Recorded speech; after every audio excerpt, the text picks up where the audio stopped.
La noche caía sobre el pueblo de San Miguel de las Cruces, en el estado de Guanajuato, con esa pesadez característica del mes de octubre. Las calles empedradas brillaban bajo la luz tenue de los faroles coloniales, mientras el viento arrastraba hojas secas y el aroma a copal que escapaba de las casas, donde las familias preparaban sus ofrendas para el Día de Muertos. Desde lo alto de la colina, la silueta oscura de la hacienda Santa Rosalía se recortaba contra el cielo morado del crepúsculo, como una herida abierta en el paisaje. Nadie subía ya a ese lugar. Los ancianos del pueblo contaban historias sobre voces que salían de sus muros derruidos, sobre sombras que caminaban entre los corredores abandonados y sobre una maldición que perseguía a cualquiera que osara profanar sus ruinas. Pero para Adriana Mendoza, una joven historiadora de 32 años, recién llegada de la Ciudad de México, esas historias eran exactamente lo que buscaba. Si te está gustando esta historia, suscríbete al canal y déjanos en los comentarios desde dónde nos estás viendo. Tu apoyo nos ayuda a seguir trayéndote más historias como esta. Adriana había llegado a San Miguel de las Cruces hacía apenas 3 días, con una beca de investigación del Instituto Nacional de Antropología e Historia para documentar las haciendas coloniales abandonadas de la región. Pero la hacienda Santa Rosalía no era una más en su lista, era la joya de su investigación, el lugar donde, según documentos del siglo XVIII que había encontrado en el Archivo General de la Nación, se había cometido un crimen que nunca fue resuelto. Un crimen que involucraba a la familia Villarreal, una de las más poderosas de la Nueva España, y que había quedado sepultado bajo capas de silencio y miedo durante más de 200 años. Esa tarde, mientras revisaba sus notas en la pequeña habitación que rentaba en una casa colonial del centro, Adriana escuchó un golpe suave en su puerta. Al abrir, encontró a don Esteban Ruiz, el anciano dueño de la casa, un hombre de 78 años, con el rostro marcado por arrugas profundas y ojos que parecían haber visto demasiado. «Disculpe la interrupción, señorita Adriana», dijo con voz temblorosa. «Me dijeron que planea subir a Santa Rosalía». «Así es, don Esteban, mañana temprano». «¿Por qué?». El anciano se frotó las manos con nerviosismo, mirando hacia los lados como si alguien pudiera escucharlo. «Mi abuela trabajó en esa hacienda cuando era joven, antes de que cerrara definitivamente en 1952. Ella me contó cosas que nunca debieron salir de ahí. Le suplico que no vaya sola, y si va, no toque nada que esté cerca del altar de la capilla. Ahí es donde está enterrado el secreto». «¿Qué secreto, don Esteban?». El anciano tragó saliva, sus ojos brillando con un miedo ancestral, el de los niños que desaparecieron, el de la sangre que nunca dejó de manchar esas piedras por más que las lavaran, el de doña Catalina Villarreal y lo que hizo para mantener su poder. Se detuvo, su respiración agitada.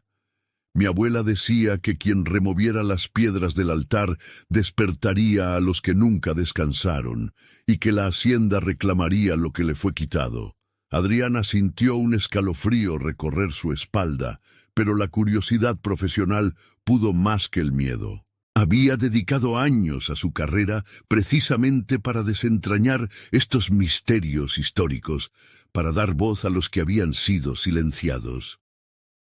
«Gracias por la advertencia, don Esteban. Tendré cuidado». El anciano negó lentamente con la cabeza, sus labios temblando. «No es cuidado lo que necesita, señorita. Es valor para enfrentar lo que va a encontrar, y rezar para que pueda regresar». A la mañana siguiente, Adriana despertó con las primeras luces del alba. Había dormido mal, su sueño interrumpido por imágenes perturbadoras de niños llorando en la oscuridad y de una mujer vestida de negro que señalaba hacia una puerta que nunca se abría. Sacudió esos pensamientos mientras preparaba su mochila, cámara fotográfica, linterna, cuaderno de notas, medidor de distancias láser y su teléfono celular, aunque sabía que en la hacienda no había señal. El camino hacia Santa Rosalía era una vereda de tierra que subía serpenteando por la colina, bordeada por nopales y huizaches resecos. El sol de octubre calentaba sin misericordia, y para cuando Adriana llegó a las puertas oxidadas de la hacienda, tenía la blusa pegada a la espalda por el sudor. Las puertas estaban entreabiertas, colgando de bisagras corroídas que chirriaron cuando las empujó. El patio principal era vasto, rodeado por corredores con columnas de cantera rosa, que alguna vez debieron ser majestuosos, pero ahora estaban cubiertos de musgo y grietas. En el centro, una fuente seca mostraba la estatua decapitada de un ángel, sus alas rotas esparcidas por el suelo. Las ventanas de la casona principal eran cuencas vacías, que miraban hacia ella con una hostilidad casi palpable. Adriana sacó su cámara y comenzó a documentar. Cada habitación contaba una historia de opulencia pasada. Techos con vigas de madera tallada, restos de papel tapiz con diseños florales descoloridos, fragmentos de azulejos de Talavera en lo que debió ser la cocina. Pero era el silencio lo que más le perturbaba. No había pájaros, ni insectos, ni el susurro del viento. Era como si el lugar existiera en una burbuja separada del mundo natural. Después de 2 horas explorando la planta baja y el segundo piso, Adriana encontró lo que buscaba, la capilla. Estaba ubicada en el ala este de la hacienda, conectada por un pasillo con frescos casi borrados que representaban escenas bíblicas. La puerta de madera estaba cerrada, pero no con llave. Cuando la empujó, el chirrido resonó en el espacio vacío como un grito ahogado. La capilla era pequeña pero hermosa, con un techo abovedado decorado con estrellas doradas apenas visibles bajo la suciedad. Hileras de bancas podridas se alineaban hacia el altar, que seguía intacto, una estructura de mármol blanco con vetas grises, cubierta por un mantel bordado que milagrosamente no se había desintegrado por completo. Detrás del altar, un crucifijo de plata oxidada pendía de la pared y a sus lados 2 nichos vacíos donde debieron estar santos o vírgenes. Pero lo que llamó la atención de Adriana fueron las manchas oscuras en el piso de piedra, justo frente al altar. Se arrodilló para examinarlas más de cerca, pasando sus dedos sobre la superficie fría. No era humedad ni moho. Parecían manchas que habían penetrado profundamente en la piedra, como si algo se hubiera derramado repetidamente en ese mismo lugar durante años. Sacó su cuaderno y comenzó a dibujar un esquema de la capilla, anotando las medidas y características. Fue entonces cuando notó algo extraño. Había una diferencia de altura en el piso. Las piedras frente al altar estaban ligeramente elevadas, formando un rectángulo perfecto de aproximadamente 2 metros por 1. Como si fueran una tapa. El corazón de Adriana comenzó a latir más rápido. Recordó las palabras de don Esteban. No toque nada que esté cerca del altar de la capilla, pero su entrenamiento científico le decía que debajo de esas piedras podría haber una cripta familiar, tal vez con documentos o evidencia que explicara los misterios de la hacienda. Buscó en su mochila una pequeña paleta de arqueólogo y comenzó a trabajar en los bordes de las piedras. Estaban selladas con una mezcla antigua de cal y arena, pero el tiempo las había debilitado. Después de media hora de trabajo cuidadoso, logró aflojar la primera piedra. Era más pesada de lo que esperaba, y tuvo que hacer palanca con la paleta hasta que finalmente cedió con un crujido seco. Debajo había oscuridad, un hueco que exhalaba un aire frío y viciado, con un olor a tierra húmeda y algo más. Algo dulzón y nauseabundo que hizo que Adriana se apartara cubriendo su nariz con la manga de su blusa. Encendió su linterna y apuntó hacia abajo. Los escalones de piedra descendían hacia una cripta subterránea. Su instinto le gritaba que se detuviera, que volviera al pueblo y regresara con un equipo completo con permisos oficiales y equipo de seguridad. Pero otra parte de ella, la parte que la había llevado a estudiar historia, que había dedicado años a buscar respuestas en archivos polvorientos y ruinas olvidadas, esa parte necesitaba saber. Bajó los primeros 3 escalones moviendo la linterna para iluminar el espacio. La cripta era más amplia de lo que imaginaba, con techos bajos sostenidos por arcos de medio punto. Las paredes estaban cubiertas de nichos, y en cada nicho. Adriana dejó escapar un grito ahogado. Pequeños ataúdes, docenas de ellos. Ataúdes de madera oscura, del tamaño apropiado para niños. Algunos estaban sellados, otros tenían las tapas rotas o desplazadas, revelando oscuridad en su interior.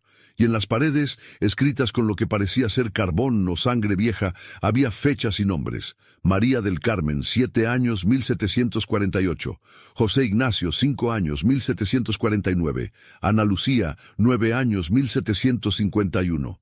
Continuaban, nombre tras nombre, fecha tras fecha. No eran solo miembros de la familia Villarreal. Muchos tenían apellidos diferentes. Ramírez, González, Moreno, Sánchez. Apellidos comunes, apellidos de gente del pueblo.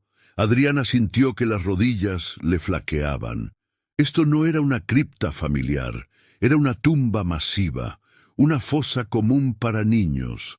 Avanzó lentamente entre los nichos, documentando con su cámara, aunque sus manos temblaban tanto que sabía que muchas fotos saldrían borrosas. Al fondo de la cripta, encontró algo que hizo que todo el horror anterior palideciera en comparación: un altar.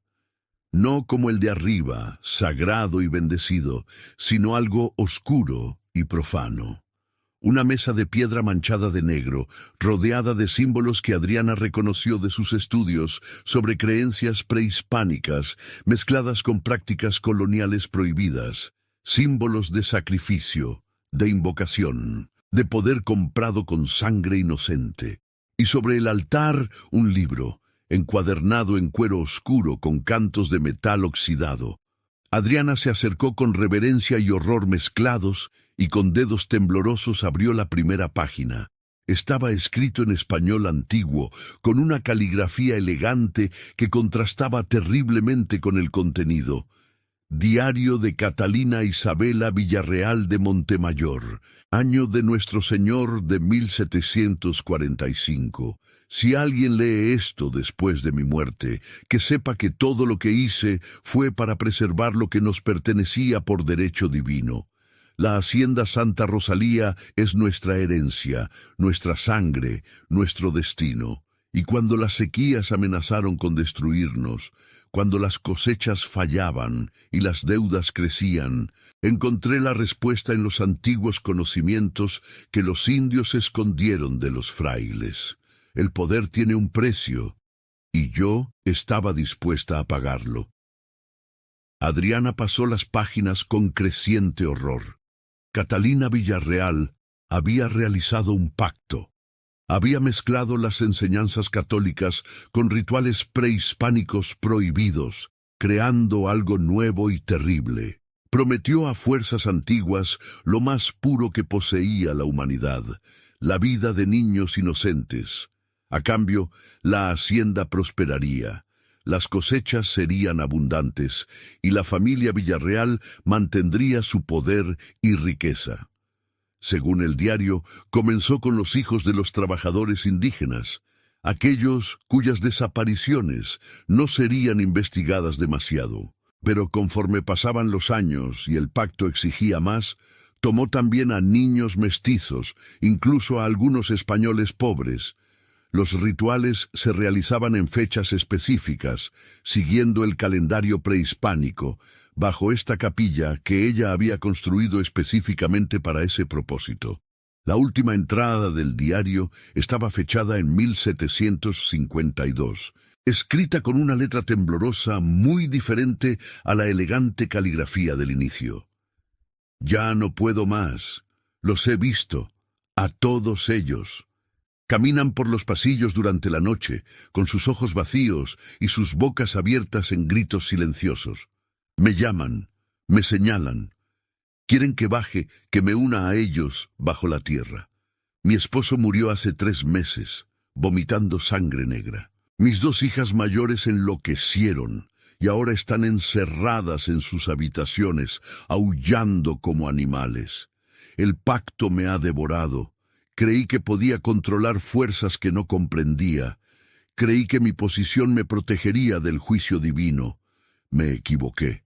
Que Dios se apiade de mi alma, porque yo ya no puedo. Mañana bajaré por última vez a la cripta y sellaré la entrada. Que nadie vuelva a abrirla. Que Santa Rosalía muera conmigo y que esta maldición termine. Pero no había terminado. Adriana lo sabía ahora. La hacienda había cerrado, sí, pero no había sido abandonada por voluntad. Había sido abandonada porque quienes vivían allí huían aterrorizados. Los archivos que había consultado hablaban de una plaga que afectó a la familia Villarreal, pero nunca especificaban qué tipo de plaga. Ahora entendía, no era una enfermedad física, sino algo mucho peor. El sonido de pasos pequeños sobre su cabeza la sacó de sus pensamientos. Adriana levantó la vista bruscamente, apuntando su linterna hacia el techo de la cripta. Los pasos se multiplicaron, docenas de ellos, corriendo por el piso de la capilla superior. Pasos ligeros, infantiles, moviéndose en círculos. Y luego, voces. Voces de niños cantando una canción que Adriana no reconocía, en un idioma que mezclaba español antiguo con náhuatl. Su linterna parpadeó. 1 vez, 2 veces, y se apagó por completo. La oscuridad en la cripta era absoluta, el tipo de oscuridad que parece tener peso, que presiona contra los ojos y los pulmones. Adriana gritó, golpeando desesperadamente la linterna contra su palma, pero no respondía. Sacó su teléfono celular con manos temblorosas, pero la pantalla mostraba solo estática, líneas grises moviéndose sin sentido. Los pasos bajaban ahora por los escalones de piedra que llevaban a la cripta, despacio, metódicos, y con cada paso la temperatura bajaba. El aliento de Adriana se condensaba en nubes blancas frente a su rostro invisible. Sintió que pequeñas manos frías tocaban su cabello, sus hombros, sus brazos, docenas de manos, cientos. «Por favor», susurró, su voz quebrándose. No quería. Solo estaba investigando. Yo no fui quien. Pero abriste la puerta.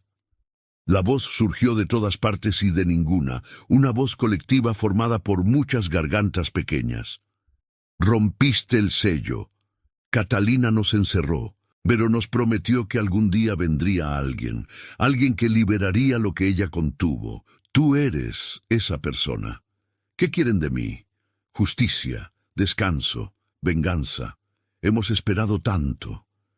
Las fronteras entre nuestro mundo y el tuyo son tan delgadas ahora, especialmente en estos días, cuando los vivos recuerdan a los muertos. Nos diste la oportunidad de cruzar, y ahora tú debes ayudarnos. Adriana sintió que algo le ponían en las manos. Era el diario de Catalina, frío como el hielo. Cuenta nuestra historia. Dile al mundo lo que sucedió aquí. Los nombres en las paredes, las fechas, las familias que nunca supieron qué pasó con sus hijos. Dale voz a los que nunca pudieron gritar. Haz eso y te dejaremos ir. Niégate y te quedarás aquí con nosotros, para siempre. La luz de su linterna parpadeó de nuevo y se encendió abruptamente, iluminando la cripta. Estaba vacía. No había niños, no había manos tocándola.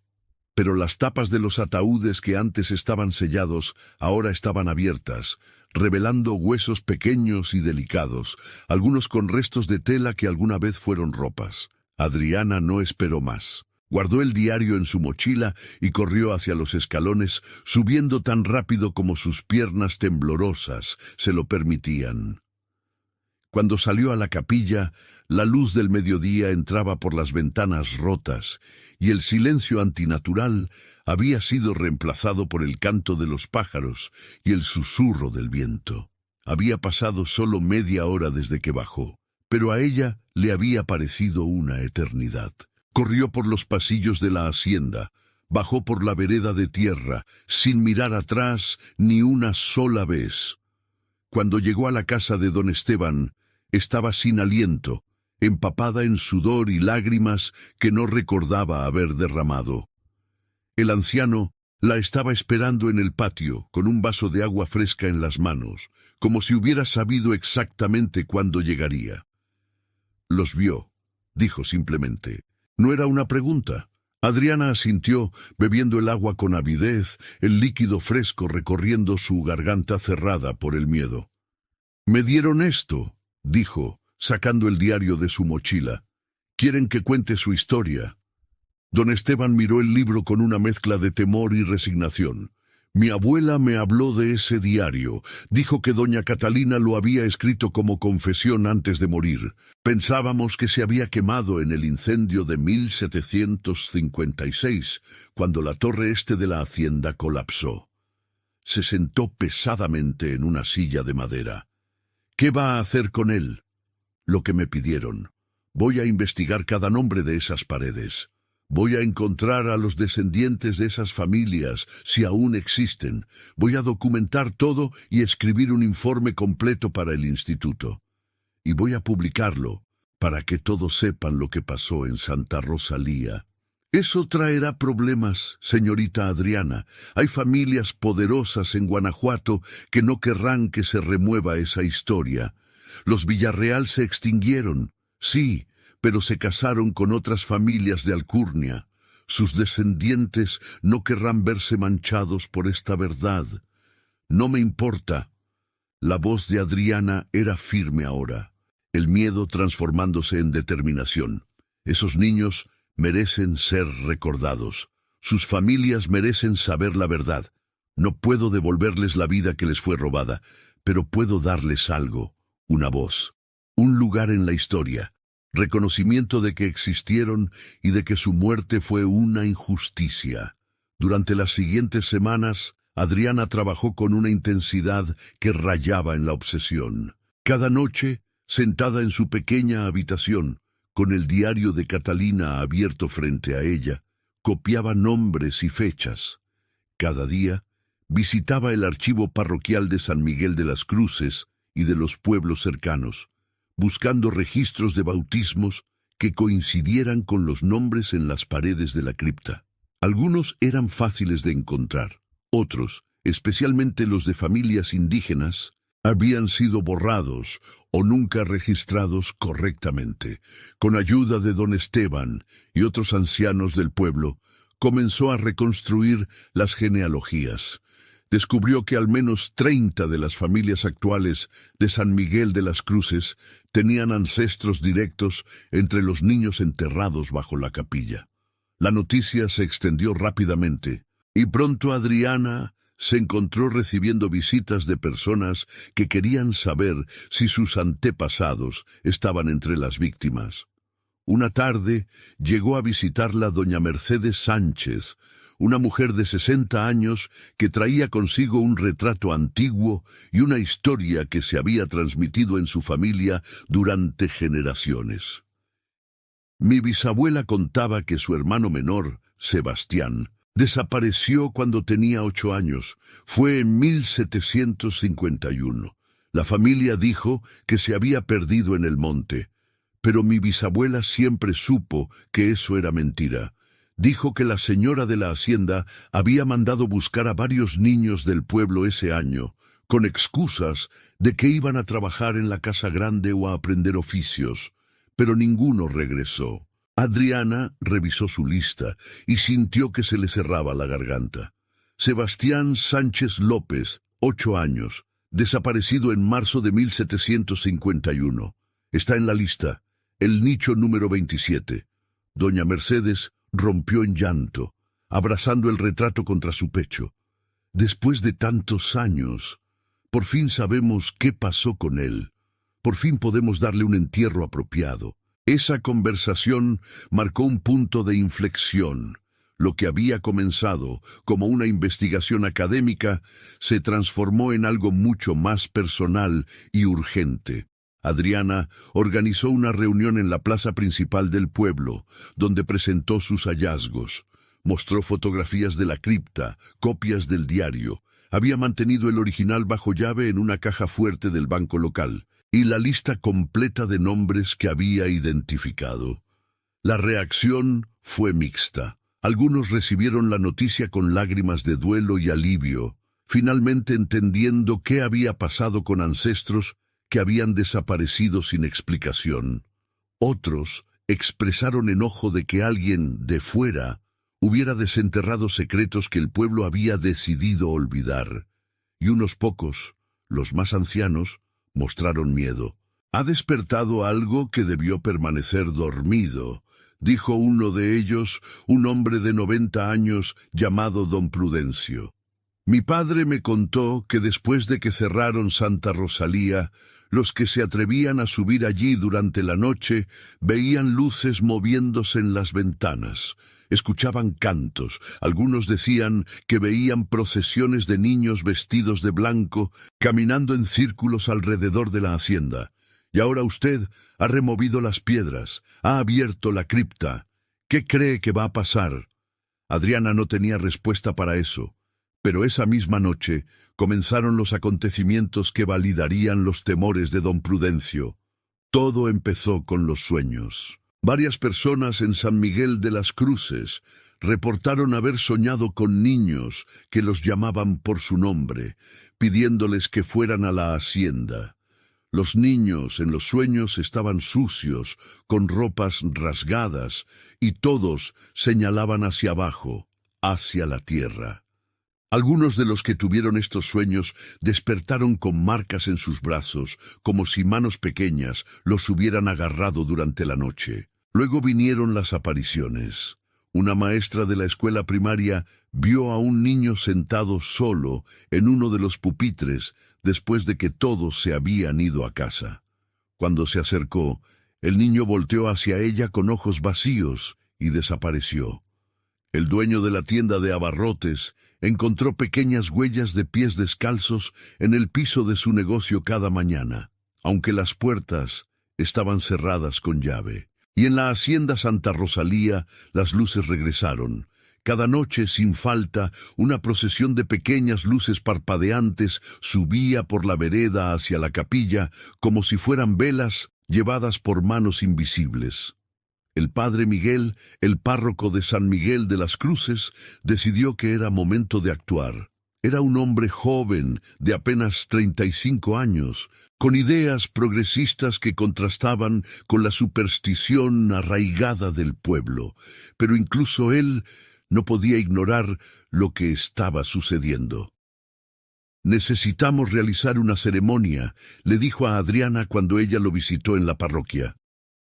«Un funeral apropiado para esos niños, una bendición de la cripta, y luego debemos sellarla permanentemente, pero esta vez con la bendición de la Iglesia y el conocimiento de todos. No podemos permitir que se repita la historia».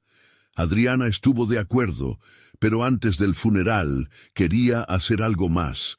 Quería exhumar los restos de la cripta apropiadamente, documentarlos y, si era posible, identificar cada uno mediante análisis forenses modernos.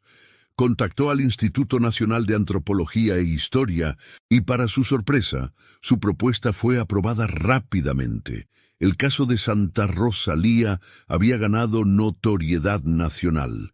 Los medios de comunicación habían comenzado a cubrir la historia.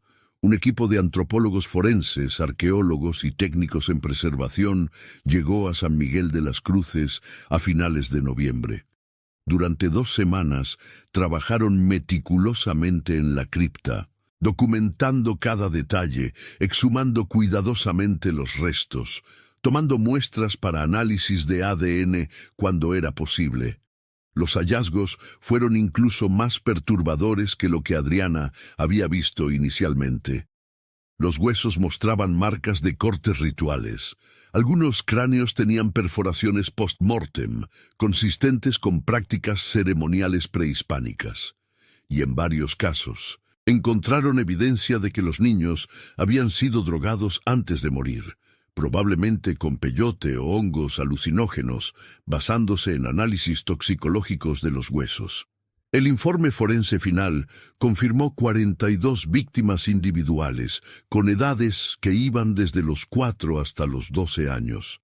La mayoría había muerto entre 1745 y 1751, el período más activo según el diario de Catalina. Pero encontraron restos más antiguos también, sugiriendo que la práctica podría haber comenzado antes de que Catalina empezara su diario, tal vez iniciada por generaciones anteriores de los Villarreal. Mientras el equipo forense trabajaba, las manifestaciones paranormales se intensificaron. Los trabajadores reportaron sentir manos tocándolos en la oscuridad de la cripta, escuchar susurros en sus oídos, ver sombras moverse en su visión periférica. 2 técnicos renunciaron después de que ambos tuvieron el mismo sueño. Niños rodeándolos, tocándolos con dedos helados, susurrando «gracias, gracias, gracias», una y otra vez. Pero también hubo momentos de extraña belleza. Una fotógrafa del equipo capturó una imagen que se volvió icónica. En una de las paredes de la cripta, iluminada por el sol del atardecer que entraba por una grieta, las manchas de humedad y el musgo habían formado lo que parecía ser el rostro de un niño sonriendo. Cuando la examinaron más tarde, descubrieron que no era una formación natural. Alguien, en algún momento, había tallado sutilmente ese rostro en la piedra. Finalmente, llegó el día del funeral. El padre Miguel organizó una misa solemne en la plaza principal, frente a la iglesia. 42 pequeños ataúdes blancos, proporcionados por el gobierno estatal, fueron colocados en filas. Dentro de cada uno, los restos de un niño descansaban sobre seda blanca, con una placa que llevaba su nombre, su edad y el año de su muerte. Para aquellos que no habían podido ser identificados, las placas decían simplemente «niño desconocido» o «niña desconocida», seguido de su edad estimada.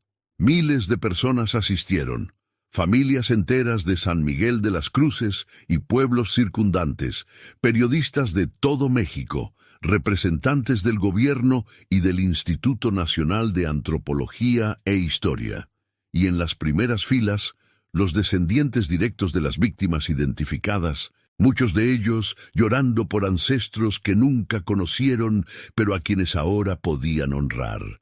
El padre Miguel dio una homilía poderosa sobre la justicia, el perdón y la importancia de enfrentar las verdades oscuras del pasado en lugar de enterrarlas.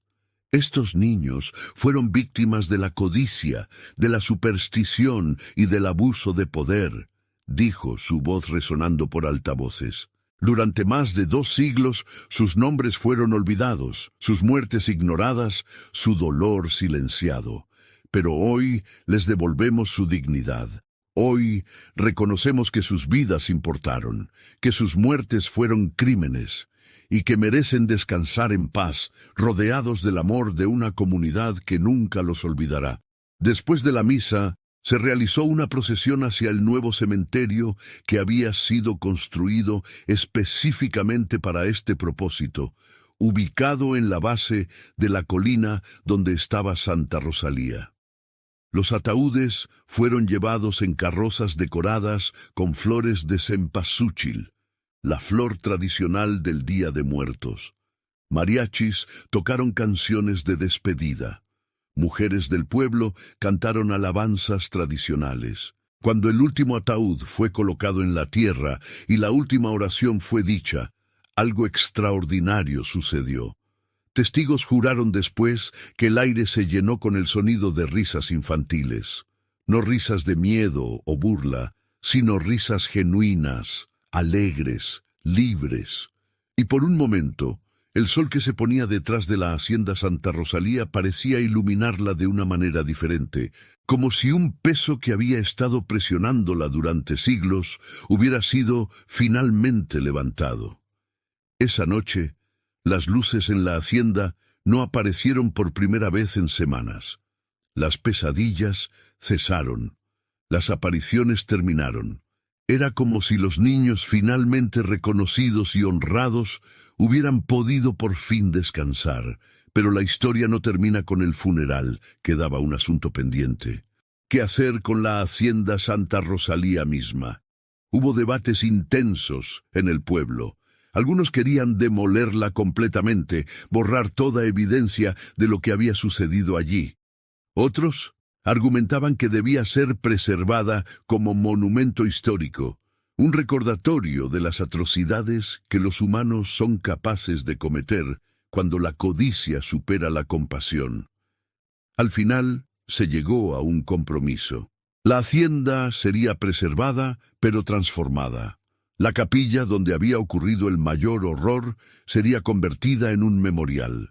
En las paredes donde Catalina había escrito los nombres de sus víctimas, ahora se colocarían placas de bronce con esos nombres grabados permanentemente.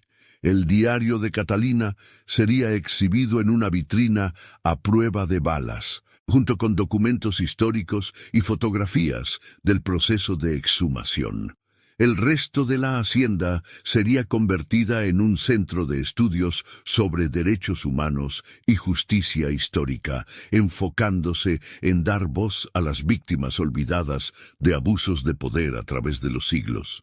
Se establecerían becas en nombre de los 42 niños, ayudando a estudiantes de comunidades indígenas y marginadas a acceder a educación superior.